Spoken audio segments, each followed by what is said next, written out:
लोकसभा चुनाव 2024 में भारतीय जनता पार्टी ने पहली जीत दर्ज कर ली है। गुजरात में सूरत में पार्टी के उम्मीदवार मुकेश दलाल निर्विरोध निर्वाचित हुए हैं। दरअसल नामांकन पत्र वापसी के अंतिम दिन सभी 8 प्रत्याशियों ने अपनी उम्मीदवारी पीछे ले ली।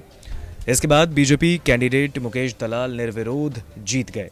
सूरत में एक दिन पहले कांग्रेस प्रत्याशी नीलेश कुंभानी का पर्चा रद्द होने के बाद से दलाल की निर्विरोध जीत के कयास लग रहे थे। वहीं बसपा कैंडिडेट ने सबसे आखिर में पर्चा वापस लिया। मुकेश दलाल को बीजेपी के प्रदेश प्रमुख CR पाटिल का करीबी और विश्वस्त माना जाता है। सूरत के इतिहास में निर्विरोध निर्वाचित होने वाले मुकेश दलाल पहले सांसद बने हैं। अब सवाल ये उठ रहा है कि अगर ईवीएम में मतदाताओं के लिए नोटा का विकल्प है तो किसी उम्मीदवार को निर्विरोध कैसे जिताया जा सकता है? अगर कोई उम्मीदवार निर्विरोध जीतता है तो उसकी कानूनी मान्यता कितनी है? इन सवालों के जवाब आपको बताते हैं।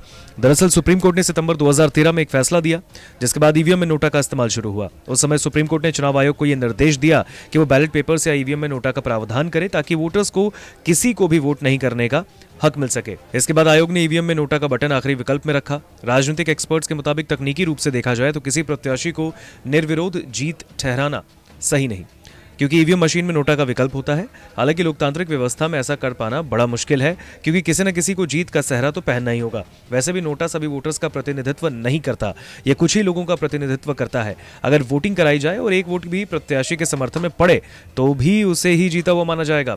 वैसे भी लोकतंत्र में नोटा को उम्मीदवार नहीं माना जा सकता। जो भी प्रत्याशी निर्विरोध जीतता है उसकी जीत कानूनी रूप से सही मानी जाएगी।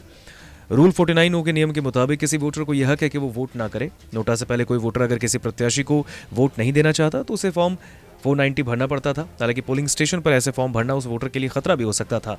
यह कंडक्ट ऑफ इलेक्शन रूल्स 1961 का उल्लंघन भी था। इससे वोटर की गोपनीयता भंग होती थी। सूरत जैसी स्थिति से बचने के लिए विपक्ष को काफी तैयारी करनी चाहिए थी, जो उन्होंने नहीं की।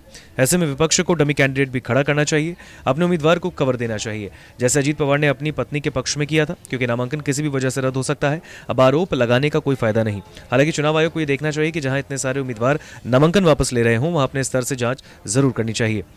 चुनाव आयोग के मुताबिक उम्मीदवार को नामांकन पत्र दाखिल करते समय अत्यधिक सावधानी बरतनी चाहिए। इसके साथ रिटर्निंग अधिकारी को नामांकन प्रस्तुत करते समय उसी समय प्रारंभिक जांच करनी चाहिए। अगर पहली नजर में उसे कोई गलती दिखाई देती है तो उसे उम्मीदवार के ध्यान में लाना चाहिए। नामांकन पत्र में लिपिकीय या मुद्रण संबंधी गलतियों को नजरअंदाज किया जा सकता है, लेकिन इसका मतलब ये नहीं कि उम्मीदवार को नामांकन पत्र दाखिल करते समय सावधानी नहीं बरतनी चाहिए और रिटर्निंग ऑफिसर को ऐसी गलतियों को उम्मीदवार के ध्यान में नहीं लाना चाहिए। नमस्कार, मैं हूं मानक गुप्ता। अगर आपको हमारा ये वीडियो पसंद आया हो तो इसे लाइक और शेयर जरूर करें, और हाँ, हमें सब्सक्राइब और फॉलो करना ना भूलें ताकि आप देश और दुनिया की कोई खबर मिस ना करें। तो जुड़े रहिए हमारे साथ और देखते रहिए न्यूज़ 24।